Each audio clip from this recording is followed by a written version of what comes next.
أعوذ بالله من الشيطان الرجيم. بسم الله الرحمن الرحيم. إن الحمد لله نحمده ونستعينه ونستغفره ونؤمن به ونتوكل عليه ونعوذ بالله من شرور أنفسنا ومن سيئات أعمالنا. من يهده الله فلا مضل له ومن يضلل فلا هادي له. وأشهد أن لا إله إلا الله وحده لا شريك له وأشهد أن محمدًا عبده ورسوله صلى الله عليه وسلم. فصل اللهم وبارك وأنعم واكرم وزد وتحنن على هذا النبي الكريم وعلى كل من استنى بسنته ودعا بدعوته وصار على منواله إلى يوم الدين. فالسلام عليكم ورحمة الله وبركاته. Toute la louange appartient à Allah subhanahu wa ta'ala, Allah même qui est le détenteur des cieux et de la terre, Allah qui nous a créés de par une seule personne qui est Adam alayhi salam, et de par Adam, Allah a fait sortir sa femme qui est Hawa, Ève. Et avant d'entamer dans les sujets, je me permets ici de dire aux parents, aux frères, que le français il n'est pas facile. Donc c'est pour eux que je parle des mauvais français, mais il ne faudra pas qu'on tienne compte de ce français dont je vais parler, mais plutôt du message, Inch'Allah, qui sera transmis. Et comme l'a dit le modérateur, le sujet de la conférence, c'est Tazkiyatun Nafs, la pureté de l'âme. Parlant de la pureté de l'âme, à chaque fois, on a besoin de feuilleter dans beaucoup de documents.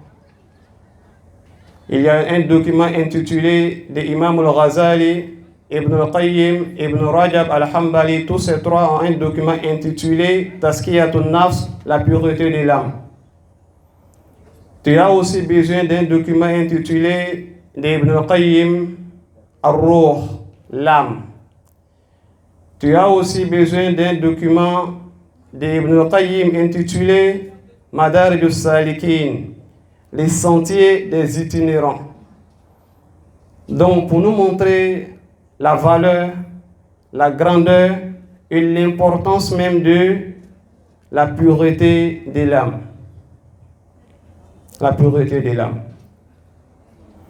Et raison pour laquelle je me suis permis de prendre un document de Cheikh Abdul Razak Al-Badr qui lui a évoqué 10 sujets à travers lesquels on peut purifier son âme. Mais vu que le temps il est court, on va prendre, Inch'Allah, les plus importants de ces sujets-là. Alors, parmi ces 10 sujets, je vais commencer par le 10e. Je préfère commencer par le 10e que le premier. Parce que dans le 10e, le cheikh, il va nous parler de 3 différentes âmes. 3 différentes âmes qui sont citées dans le Coran. La première, c'est An-Nafsu al-Mutma'inna, l'âme apaisée. La deuxième, c'est An-Nafsu al-Lawwama, l'âme qui se blâme elle-même. Et la troisième, c'est An-Nafsu al-Ammaratu bis-Su', l'âme qui incite à faire le mal. Donc, en ce sujet-là, on va répartir l'âme en 3 dimensions. vu que Allah lui-même a attribué 3 attributs à l'âme, donc on va, n'est-ce pas, ici répartir l'âme en 3 dimensions. Qui la première, on va commencer par An-Nafsu Al-Ammara bis-Su', l'âme qui incite à faire le mal.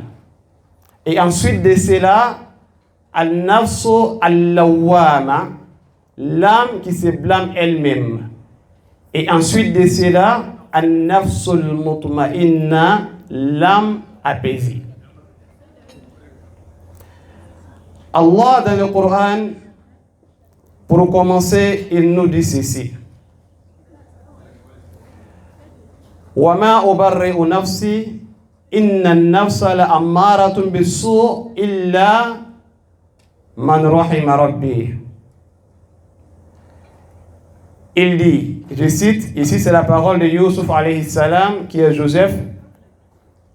Il dit, je ne cherche pas, n'est-ce pas, à purifier mon âme moi-même. Parce que l'âme, à chaque fois, incite à faire le mal. Donc, dans ces versets, dans la parole de Yusuf, il nous montre qu'il y a l'âme, n'est-ce pas, qui incite à faire le mal. Et ailleurs, Allah, il dit, La uqsimu bin nafsi al-lawwama. Et je jure par l'âme qui se blâme elle-même. Là, c'est la deuxième dimension. Dans la troisième dimension,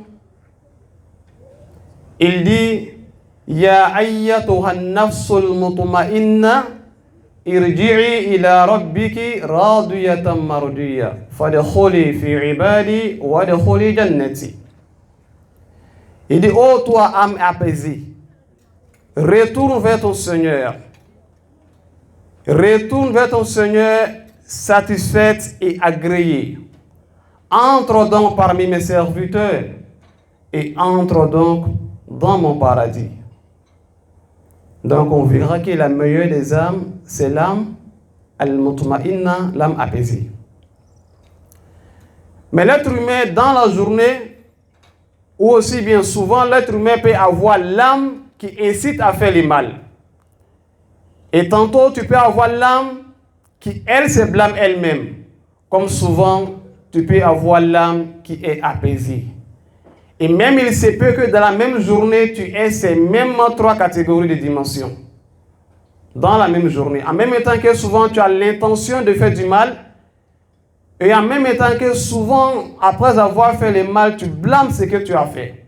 Tu blâmes l'âme après avoir fait le mal. Et aussi, en même temps, souvent, tu sens que l'âme, elle est apaisée. Elle est apaisée.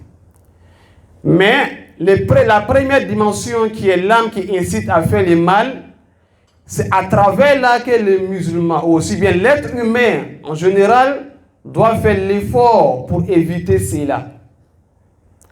Mais l'effort là ne peut s'appliquer tant qu'on ne prend pas la deuxième dimension. Tous ici, chacun d'entre nous, forcément a une fois fait quelque chose de mauvais. Alors, lorsque je fais quelque chose de mauvais, ou aussi bien quand j'ai déjà fait quelque chose de mauvais, alors je dois lutter pour éviter cela, pour ne plus revenir à ça. Alors pour éviter ça, il faut que je vienne sur la deuxième dimension qui est An-Nafsu Al-Lawwama. Ce que j'ai fait comme une mauvaise action, alors je regrette cela et je blâme l'âme qui, elle, a fait cette chose-là. Donc cela est la deuxième dimension. Alors c'est en faisant cela que je vais atteindre la troisième dimension qui est An-Nafsul Mutma'inna, l'âme apaisée. Et c'est lorsqu'on a l'âme qui est apaisée qu'à chaque fois on se cite à faire ce que Allah nous a recommandé. On fait à chaque fois ce que le Seigneur nous a interdit. Mais lorsque l'âme apaisée n'est pas là et que c'est l'âme qui incite à faire le mal, à chaque fois on a une mauvaise imagination. À chaque fois on veut faire du tort à quelqu'un. À chaque fois on veut faire du mal à quelqu'un. Raison pour laquelle le Coran lui-même nous a, n'est-ce pas, cité ces 3 différentes âmes-là. Donc, comme le disent les savants, lorsque tu lis les écritures de la religion, tu verras que l'être humain ne doit pas blâmer l'islam, même s'il voit un musulman en train de commettre une erreur. Parce que ce qu'a fait les musulmans n'est pas des preuves contre l'islam, mais plutôt l'islam est des preuves contre lui. Si bien sûr qu'il a fait des mauvaises choses. Donc si aujourd'hui qu'on voit peut-être un musulman qui lui a fait des mauvaises choses, comme d'autres le disent, que bon, l'islam c'est le terrorisme, on dira que non. On dira que non. Celui-là qui s'est mené à cette action-là doit savoir qu'il a une âme qui lui mène à faire des mauvaises actions. Il a une âme qui lui incite. Donc il est dans la première dimension. Et la première dimension que le Coran même nous en a parlé et aussi a blâmé. Donc du coup, la religion, aussi bien les écritures seront des preuves contre lui, mais lui ne sera pas des preuves contre l'écriture. Parce que ce n'est pas l'écriture qui lui a demandé de faire cela. Ça, c'est l'âme qui incite à faire le mal. Donc, voici les trois différentes, n'est-ce pas, comme je l'ai dit, dimensions d'âme. Alors maintenant, quels sont les chemins à emprunter pour pouvoir avoir la pureté de l'âme? Quels sont les chemins à emprunter pour pouvoir, n'est-ce pas, purifier son âme? La première des chemins, aussi bien le premier des chemins, c'est at-tawhid. Qu'est-ce que le tawhid? C'est l'unicité d'Allah subhanahu wa ta'ala. Le fait d'unifier Allah dans son adoration. Le fait de savoir qu'on a un seul créateur, vu que le but de notre création, c'est l'adoration, comme Allah lui-même l'a dit. Allah, il dit, je cite, وَمَا خَلَقْتُ الْجِنَّ وَالْإِنسَ إِلَّا لِيَعْبُدُونَ. Allah, il dit, je n'ai créé les djinns, les génies, bien sûr, et les hommes, que pour une seule cause. Cette cause-là, c'est quoi? إِلَّا لِيُوَحِّدُونِي فِي الْعِبَادَةِ. La cause est que je sois Allah le seul qui mérite l'adoration. La cause est qu'il soit le seul, n'est-ce pas, Inch'Allah, qui mérite l'adoration. Alors pour celui-là qui veut purifier son âme, il sera dans l'obligation de délaisser les fétiches. Pour celui-là qui veut, n'est-ce pas, purifier son âme, il sera dans l'obligation de ne pas emprunter le chemin pour aller vers ceux-là même qui adorent les fétiches. De ne pas emprunter le chemin pour aller vers ceux-là qui adorent les génies. Bien sûr, si on veut purifier son âme. Parce que la plus grande des adorations, c'est le fait d'adorer un seul Dieu unique. Et ne pas l'associer avec des génies, ne pas l'associer avec, n'est-ce pas, des fétiches. Alors pourquoi est-ce que nous, on n'arrive pas à atteindre, n'est-ce pas, ce niveau-là? Quel niveau je parle? Alors, le niveau où le musulman doit adorer un seul Dieu unique. Parce qu'on a oublié ce passage où Allah il a dit que le but de notre création, c'est l'adoration. C'est l'adoration. Quelqu'un me dira, mais on va au job, on va au travail, on fait ceci, on fait cela. Alors, tout ce qu'on entreprend là, c'est pour pouvoir mieux adorer son Seigneur. Bien vrai que la religion ne te l'interdit pas tant que ce n'est pas rentré dans le cadre de l'interdiction, mais tout compte fait, c'est pour pouvoir mieux adorer, n'est-ce pas, son Seigneur. Alors pourquoi est-ce que quand on a un souci, au lieu de se référer à ce seul Dieu-là, on va aller plutôt consulter un charlatan et féticheur? Pendant cela que Allah lui-même, il est là. Pendant cela, le Seigneur dont tu adores, il est là. Mais comment est-ce que tu peux le délaisser et confier ton action à une créature que toi-même tu as fabriquée? Ça étonnant Adjib. Comment est-ce qu'on peut, n'est-ce pas, prendre des bois, fabriquer un Dieu puis l'adorer? Comme l'ont fait à l'époque, comme l'a dit l'un des compagnons, il dit à l'époque, parce qu'il était assis et puis il a commencé à sourire. Et on lui a demandé qu'est-ce qu'il y a. Il dit à l'époque, et même fabriquaient leur Dieu avec des dattes, les tamaros. Ils prenaient ça et puis fabriquaient leur Dieu. Les fétiches, ils adoraient cela.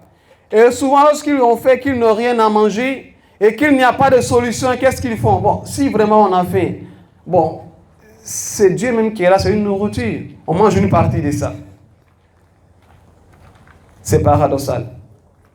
Tu ne peux pas en même temps fabriquer un Dieu et puis le nourrir. C'est le Dieu qui veille sur toi. Mais s'il savait que toi, tu dois veiller sur le Dieu, alors c'est que ce n'est pas un Dieu. C'est que ce n'est pas un Dieu. Alors, de nos jours, aujourd'hui, tu vois le monsieur, toute sa vie, il va tout confier, n'est-ce pas, aux fétiches. Il va tout confier aux charlatans. Lorsqu'il a un souci, il va aller, n'est-ce pas, consulter les charlatans, les féticheurs, que eux, à leur tour, ils vont lui dire, bon, tu as droit à faire tel sacrifice. Non, quelqu'un me dira, est-ce mauvais de faire des sacrifices? Bien sûr que non. Les sacrifices font partie des grandes adorations. Les sacrifices font partie des adorations même qui nous rapprochent d'Allah subhanahu wa ta'ala. Mais de quel sacrifice s'agit-il? Est-ce ces sacrifices-là que ce charlatan, ces féticheurs vont nous demander de casser des yeux au carrefour? Est-ce que cela est islamique? Bien sûr que non. Quelqu'un me dira, mais non, lorsqu'il me disait cela, je suis allé chez lui à la maison, il avait des chapelets, des Corans. Non, il ne s'agit pas d'avoir seulement que des chapelets et des Corans. Bien sûr que c'est des signes de l'islam, non. Mais si ce dernier va t'ordonner à faire une action que n'a pas recommandé la religion, alors on te dira que c'est gauche. C'est gauche. Casser des sacrifices, des yeux au carrefour aussi, mais il te dira, mais il faut prendre des mils, des sorgho, des riz, des maïs, tu vas les mettre dans un même sachet et puis les donner à un pauvre. Et il va appeler ça un sacrifice. Et pourtant, islamiquement parlant, ce n'est pas l'islam.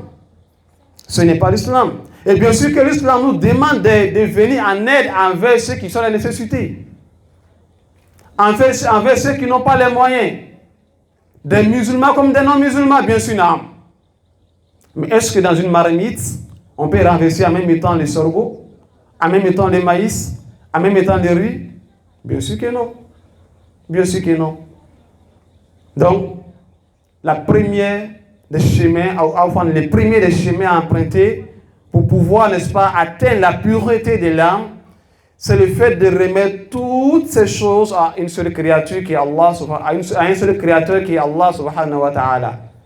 Et qui lui seul, Inch'Allah, mérite l'adoration. Et le deuxième chemin à emprunter, c'est l'invocation. Ad-Dua. Ad-Dua, l'invocation. Parce que bien vrai que tu vas fournir l'effort pour purifier ton âme, mais toujours, Allah est celui-là qui va te guider sur les pas, sur le bon chemin. Donc à chaque fois, tu as besoin de l'implorer, de lui demander, comme l'a fait l'envoyé sallallahu alayhi wa sallam, lui-même quand il a demandé à Allah de lui purifier son âme. Et lui-même, lorsqu'il est parmi ses invocations, il disait, Allahumma Ya muqallib al-qulub, thabbit qalbi ala dinik. Il disait, oh Allah, tu es celui-là qui a le cœur des serviteurs en main et tu le tournes comme tu veux. Oh Allah, affermis mon cœur dans ta religion. Cette invocation-là qu'il est fait, la meilleure des créatures, sallallahu alayhi wa sallam, il est la meilleure des créatures. Tous on le sait, les prophètes et les messagers, leur paradis c'est garanti, ce n'est pas étonnant. Nous avons la certitude que les prophètes et les messagers dont Allah a envoyé, tout cela, leur paradis, c'est garanti. Est-ce que moi, ainsi que toi, on a les garanties pour dire qu'on ira au paradis? Bien sûr que non. Bien sûr que non. Raison pour laquelle on doit demeurer dans l'adoration. Raison pour laquelle on doit demeurer dans le dua afin que Allah nous raffermisse sur son pas. Donc il faut multiplier les invocations afin que Allah t'aide à purifier ton âme. Comme il le dit, Qad aflaha man zakkaha. il a certes reçu celui-là qui a purifié son âme. C'est ce qu'il nous dit le Coran. Il a reçu celui-là qui a purifié son âme. Alors, le deuxième chemin emprunté, comme je l'ai dit, c'est l'invocation. Ibn Taymiyyah, rahimahullah, qu'Allah lui fasse miséricorde, il nous dit ceci. Il dit Ad-du'a'u miftahu kulli khayr. Ad-du'a'u miftahu kulli khayr. L'invocation, c'est la clé à tous les bonheurs. Tu peux imaginer tous les bonheurs dont tu veux. Les bonheurs du Siba et même les bonheurs de l'au-delà. Il faut tout imaginer. Et après ton imagination, dis-toi que sa clé, c'est l'invocation. Akramakumullah. Même si tu veux la fortune. Combien sont ceux-là qui ont vécu ici à San Pedro pendant 40 ans, 50 ans, 60 ans, mais n'ont pas été des fortunés? Ils sont beaucoup, ils sont nombreux. Et ces mêmes personnes-là vont avoir un enfant qui, lui, déjà à 25 à 30 ans, akramakumullah, il compte des billets de banque. Il compte des millions et des milliards. Et pourtant, le père, lui, a vécu avant lui.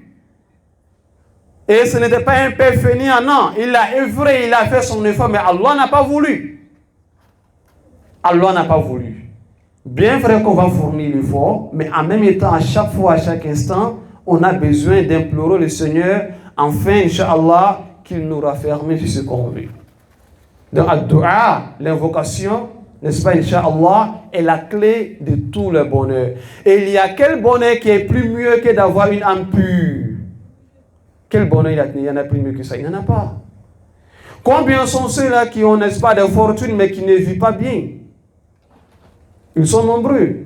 Alors, combien sont ceux-là qui ont une âme qui est pure, ne pouvant même pas compter des billets de banque, mais qui vivent bien? Il y en a assez. Il y en a assez. De raison pour laquelle on a à chaque fois, à chaque instant, besoin de dua, l'invocation. L'invocation. Et lorsqu'on parle de l'invocation, et là même va aussi toucher, n'est-ce pas, la purification de l'âme. Akramakunallah, je vois qu'il y a les mamans qui sont assises ici. Parce que l'on peut faire des invocations pour toi, comme il peut faire des invocations contre toi. Ad-du'a laka ou alayka. Les savants, ils nous disent, à chaque moment, et surtout les mamans, à chaque moment que ton enfant va faire une action qui va, n'est-ce pas, toucher ton cœur, qui va te faire mal, au lieu de l'injurer, au lieu de lui dire que maudit que tu sois, au lieu de lui dire que d'engader, parce que tout ça fait partie de la purification de l'âme. Au lieu de maudire ton enfant, tous on le sait, l'invocation de la mère et du père pour l'enfant, elle est acceptée. Pourquoi ne pas faire une invocation en lui disant vraiment qu'Allah te guide? Vraiment qu'Allah fasse que tu sois un bon enfant. J'étais en train d'écouter l'un des savants, Cheikh Kabir Gombe, qui lui a sujet un sujet concernant Abdurrahman As-Soudais. Abdurrahman As-Soudais, qui lui, c'est, n'est-ce pas, l'imam principal de la mosquée de la Mecque. Et si je peux le dire ici, il est celui-là même qui est censé diriger les deux saintes mosquées, c'est-à-dire la mosquée de la Mecque et la mosquée de Médine. Alors lui, une fois, comme nous sommes assis ici, nous sommes invités. Sa mère a préparé et elle a invité des personnes pour, n'est-ce pas, le repas. Tout le monde est là. Comme ici, chez nous, on le dit, le daraba, il est au feu. Et le repas, il est prêt. Et Abdurrahman As-Soudais, lui, qu'est-ce qu'il fait? Il vient dans l'amusement tellement qu'il était têtu, il va tout verser. Imagine les invités, ils sont là. Ils se disent, mais le plat, il est prêt. Bientôt, on va manger. Et la mère, qui, elle vient trouver que c'est gâté. Rien, il n'y a rien encore. C'est gâté, tout est versé. Les invités sont là. C'est une honte. Tu as déplacé des personnes pour venir dîner chez toi. Et lorsque le repas, il est prêt, et toi, ton fils, il vient, il verse.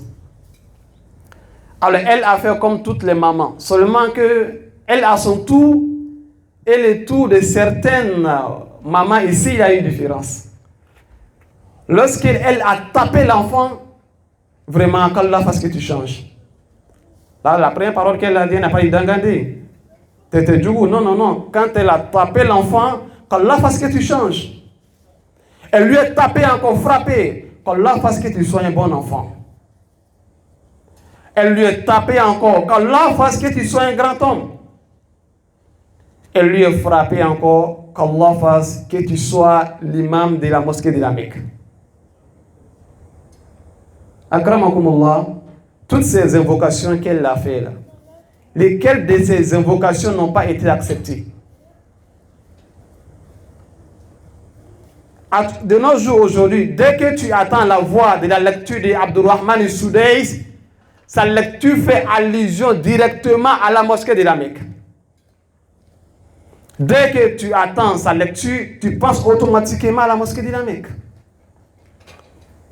Il est bon, il est un grand homme, et comme elle l'a dit, il est aussi devenu l'imam de la mosquée de la Mecque.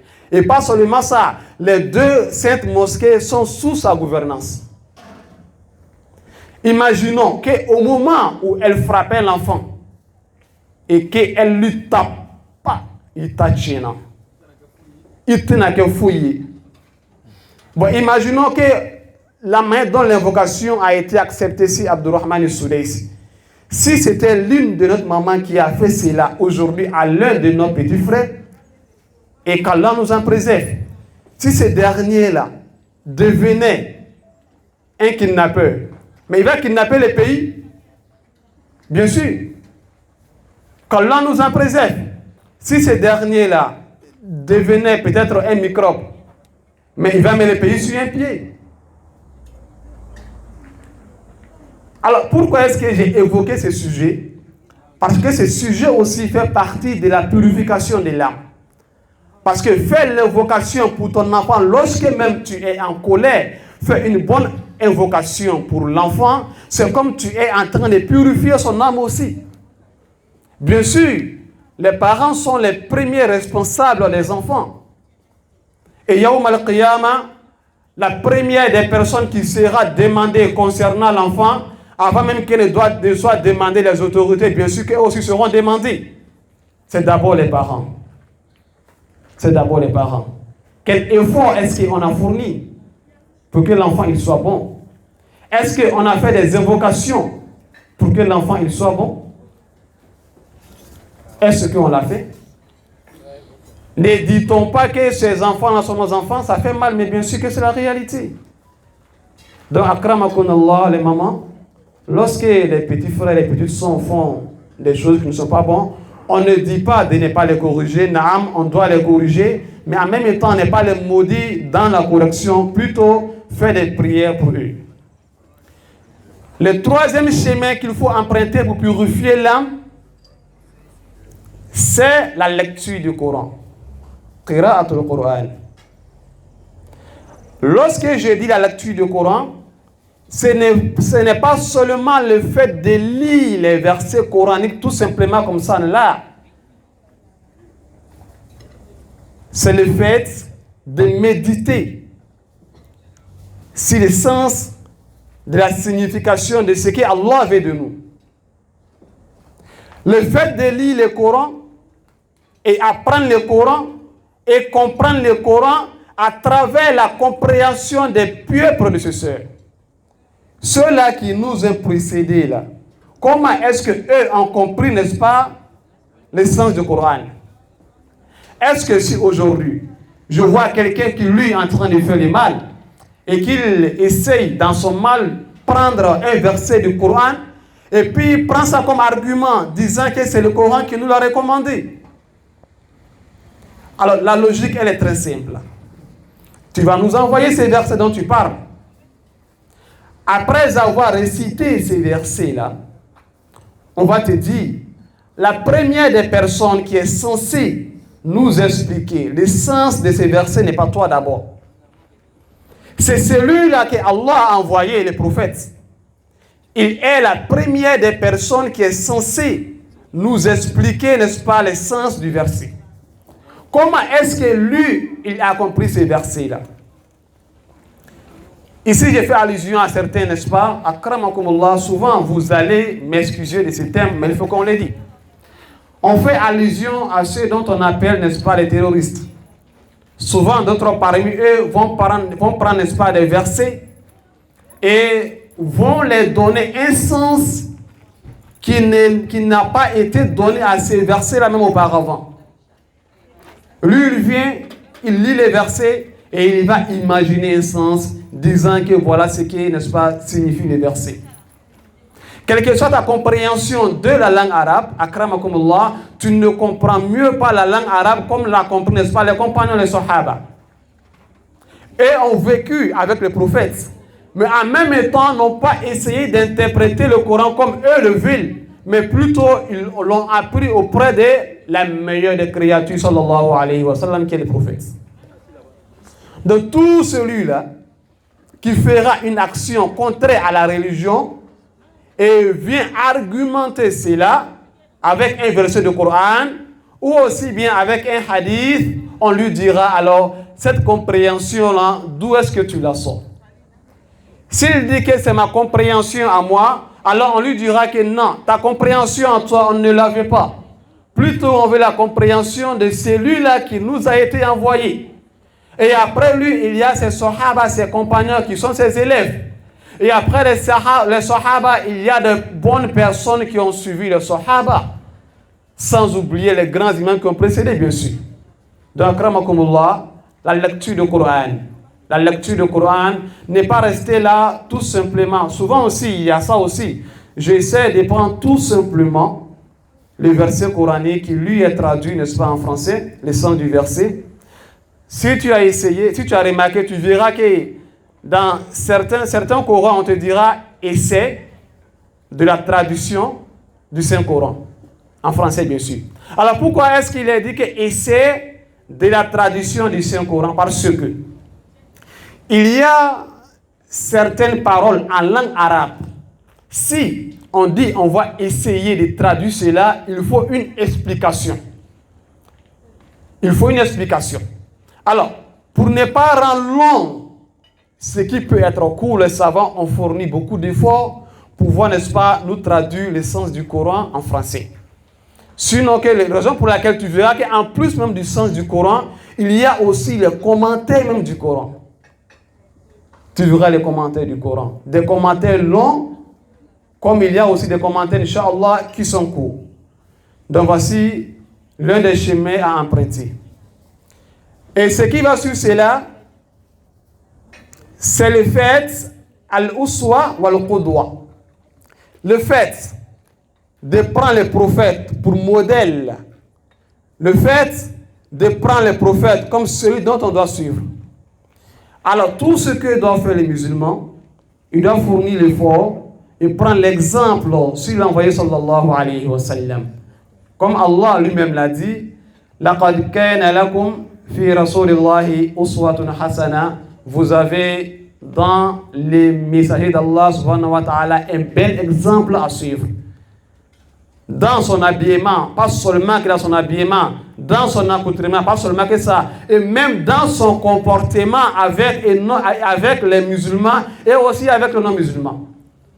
Tu dois essayer de voir comment est-ce qu'il s'est comporté, Inch'Allah, avec tout cela. Makramakumullah, il me semble que le temps, il est arrivé et qu'il est aussi l'heure de la rupture.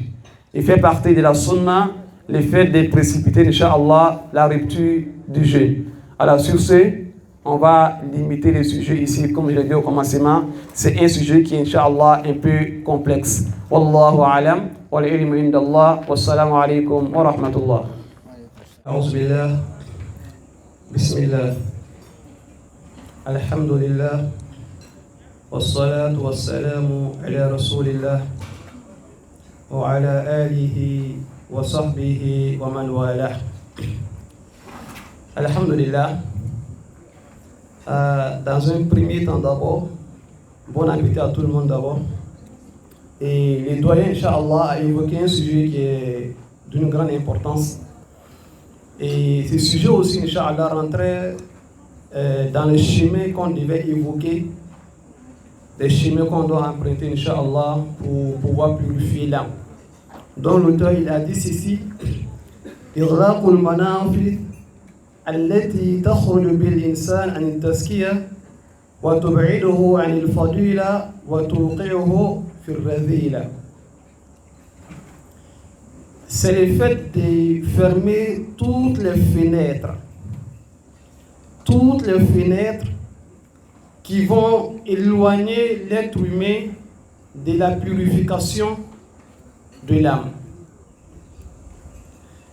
Alors, dans toutes ces fenêtres-là, entrent beaucoup de choses. Comme il a si bien dit, qu'il a entendu un prédicateur dire que dans le corps de l'être humain, il y a une chair.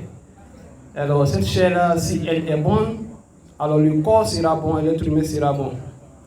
Et cette chair-là, si elle est mauvaise, le corps sera mauvais et l'être humain lui-même sera mauvais. Et cette chair-là n'est rien d'autre que le cœur. Et cette parole-là, c'est la parole de l'envoyé sallallahu alayhi wa sallam. Alors sur ce, l'auteur a évoqué quelques sujets qui, n'est-ce pas, peuvent, n'est-ce pas, détruire l'âme.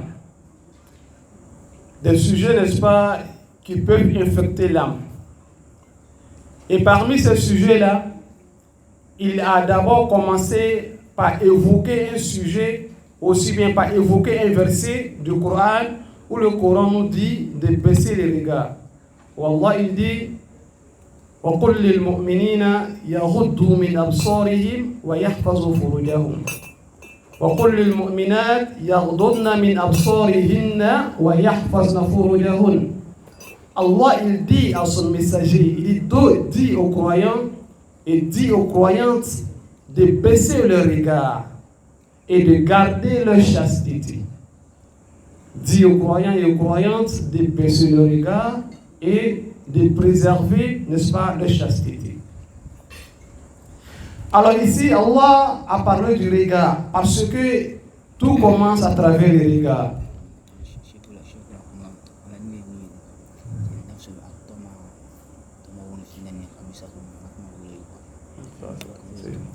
Donc, le but de ça, c'est pour nous, n'est-ce pas, montrer l'interdiction de l'adultère, sinon de la fornication.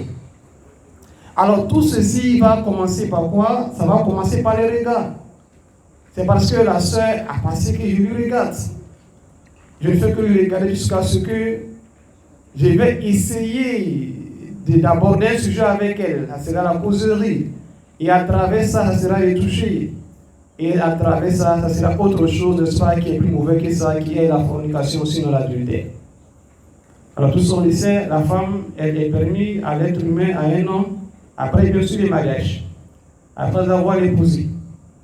Alors, combien sont ceux-là parmi les êtres humains qui passent tout le temps à regarder les femmes, et même pas seulement les femmes que nous voyons, qui sont avec nous ici, même sur les réseaux sociaux. Même sur les réseaux sociaux.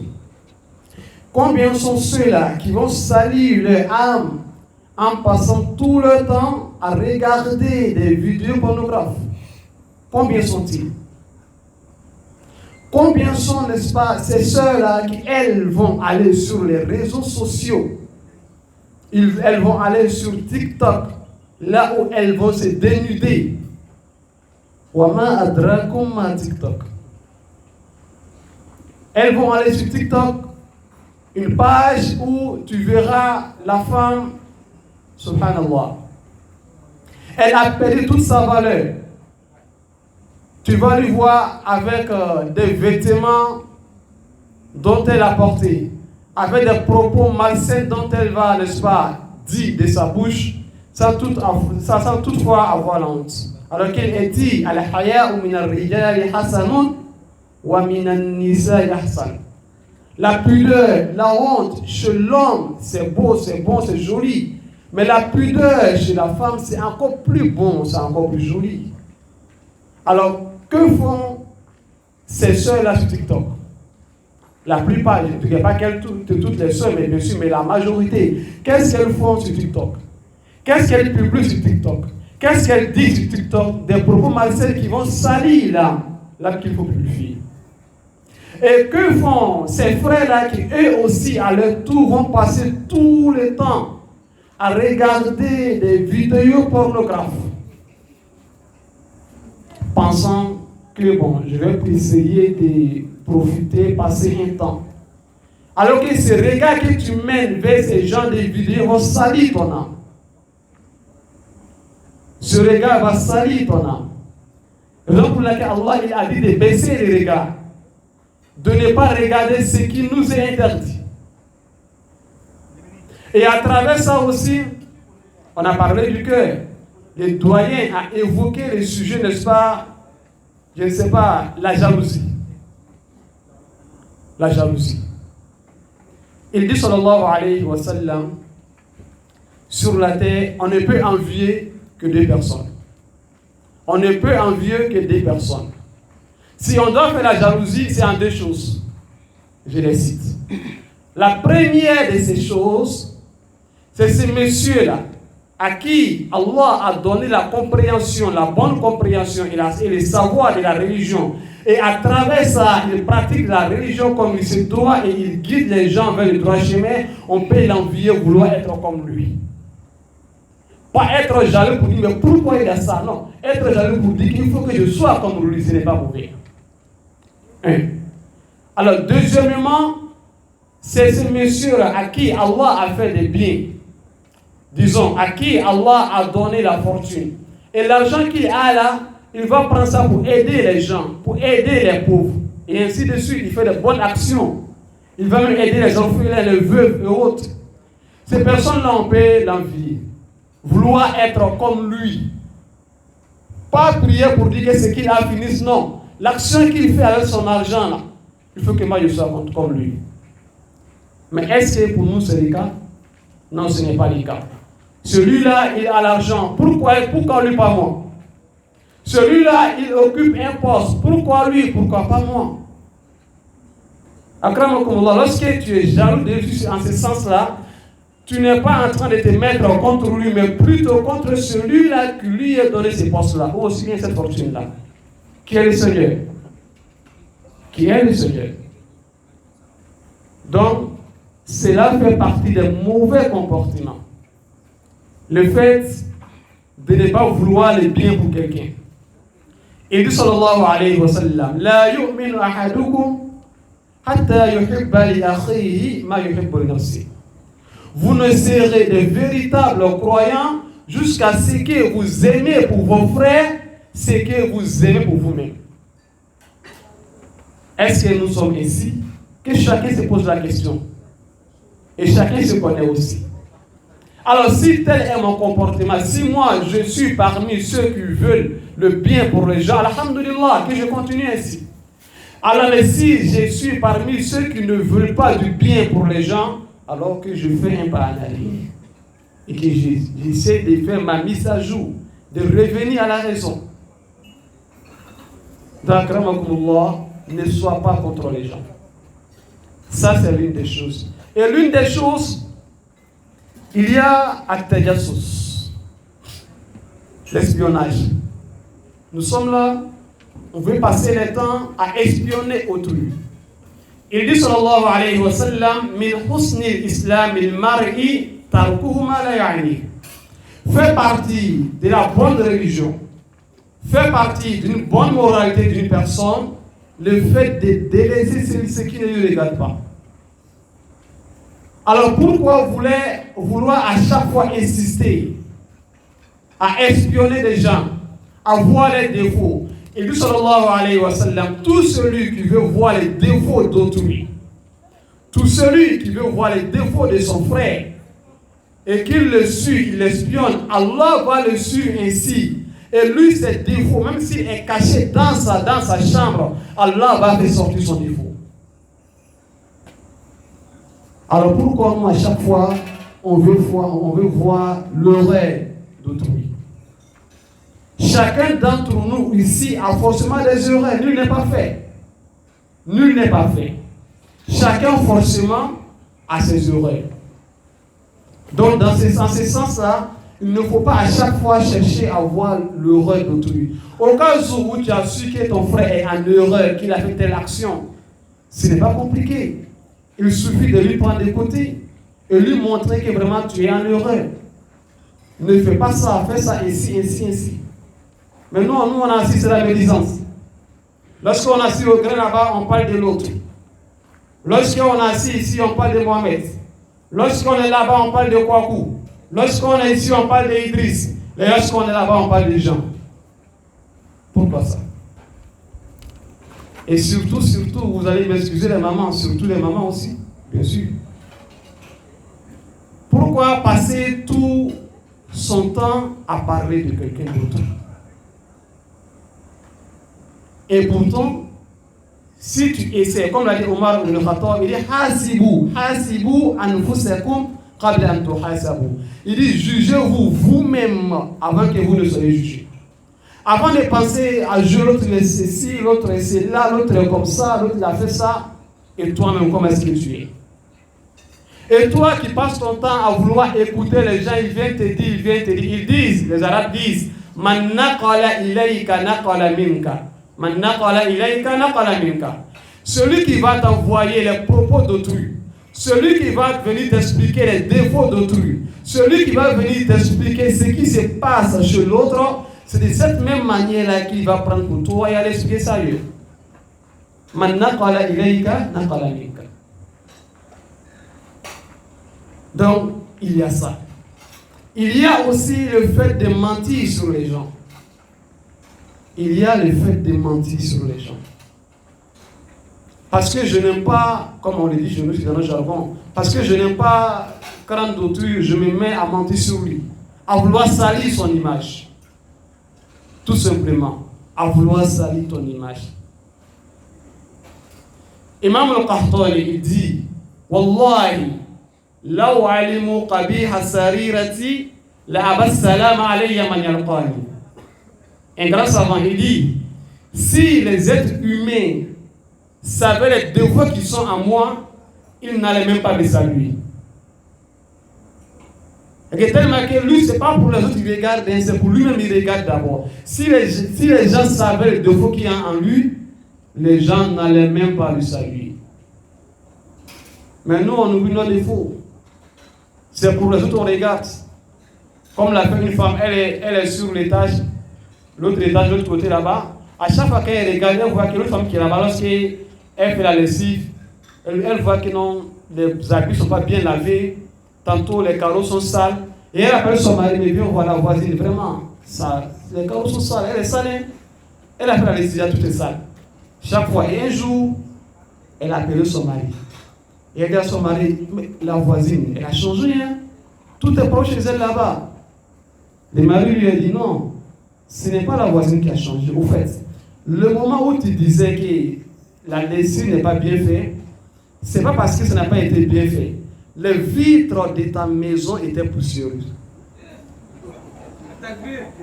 Donc c'est le mari qui avait nettoyé ça. Donc elle voit que c'est propre là-bas. Et pourtant la saleté c'est chez elle-même d'abord.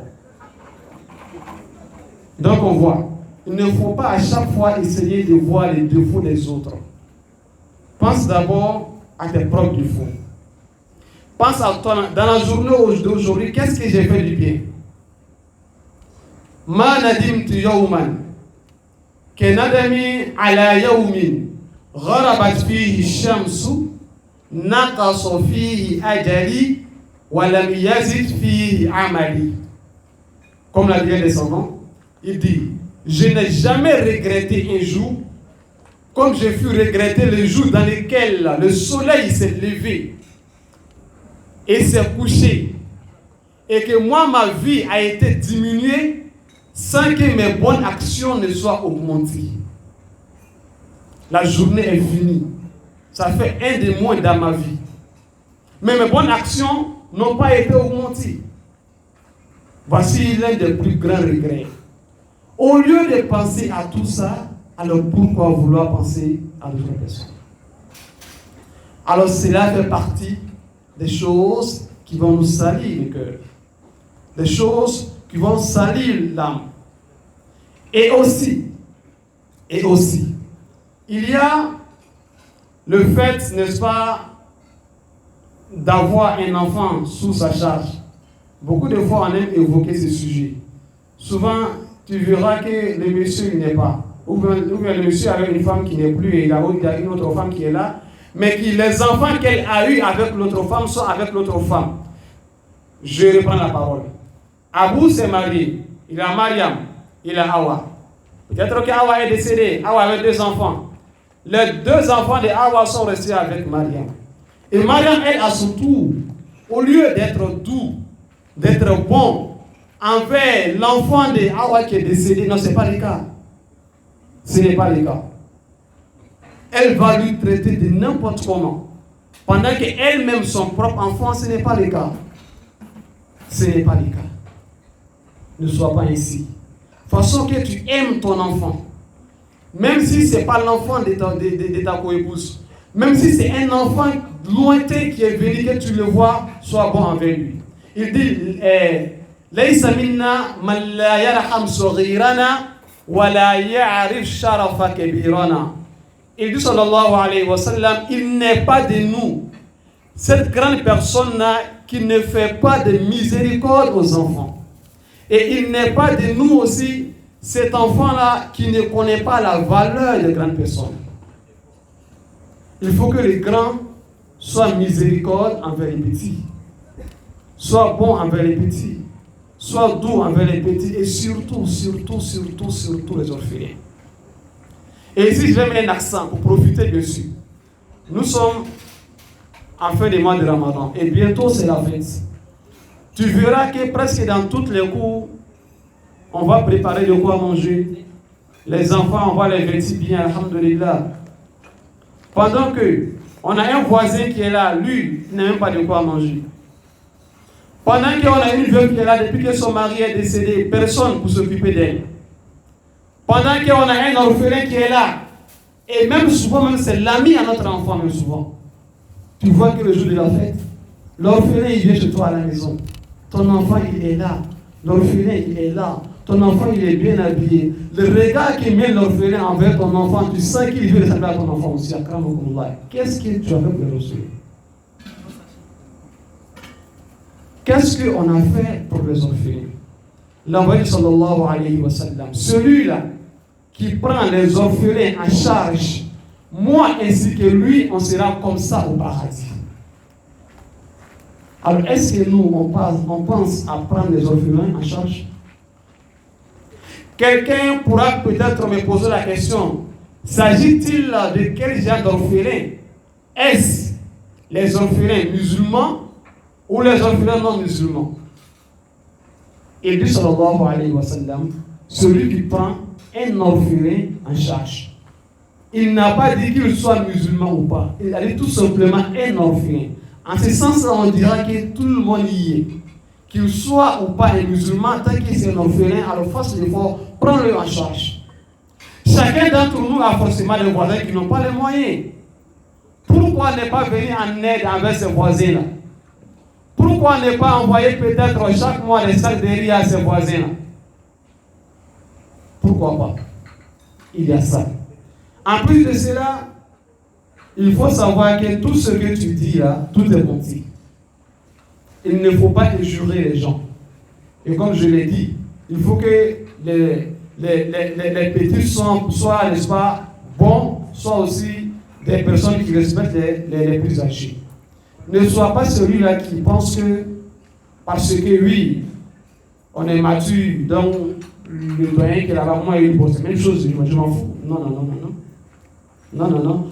Lorsque Allah il a dit dans son Coran aux compagnons, dans le Coran, Allah il a dit de ne pas lever le ton au-dessus de la voix du prophète sallallahu alayhi wa sallam. Il dit aux compagnons, lorsqu'ils vont causer avec les prophètes, il ne faudra pas que leur voix soit au-dessus de la voix du prophète. Les savants ont déduit une leçon ici. Vu que le prophète est plus mieux que eux, alors tes parents aussi sont encore plus meilleurs que toi. Il ne faudra pas qu'en causerie, tu sois celui-là qui parle plus fort que les parents. Les parents, ils parlent, tu vas même les claquer la porte. La mère, elle parle. Oh, il est brossé là. Les pères, ils parlent. on n'a pas de respect pour les grandes personnes. Et de cette même manière, les personnes qui sont âgées, même si ce n'est pas notre propre père, notre propre mère, on doit aussi être exemplaire. On doit aussi les respecter de cette manière-là aussi, Inch'Allah. Je pense que si je ne m'abuse, j'ai pu faire l'effort pour pouvoir un peu évoquer quelques de ces sujets qui concernent, Inch'Allah, l'âme.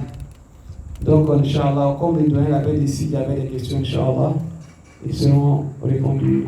بقدر الاستطاعة والله أعلم والعلم عند الله والسلام عليكم ورحمة الله.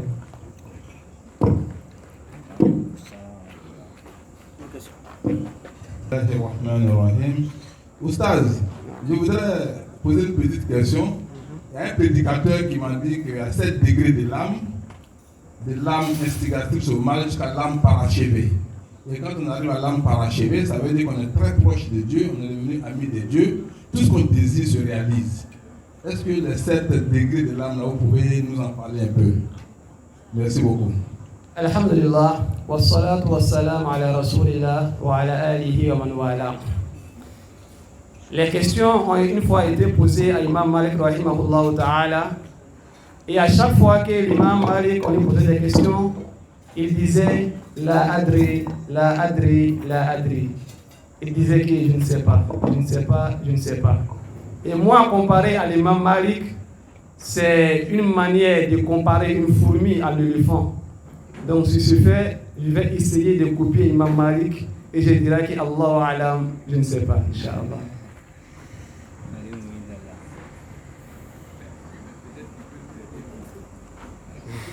Il dit on peut conduire jusqu'à 35. Il y a autre question. Subhanallah walhamdulillah wa la ilaha illallah. Subhanallah walhamdulillah wa la ilaha illallah. Subhanallah walhamdulillah wa la ilaha illallah. All thanks are due to Him, the Lord of all the worlds. All praise is due to Him, for the mercy He gives us all. Subhanallah walhamdulillah wa la ilaha illallah. Subhanallah walhamdulillah. Subhanallah walhamdulillah wa la ilaha illallah. Subhanallah walhamdulillah wa la ilaha illallah. Subhanallah walhamdulillah wa la ilaha illallah. All thanks are due to Him, the Lord of all the worlds. All praise is due to Him, for the mercy He gives us all.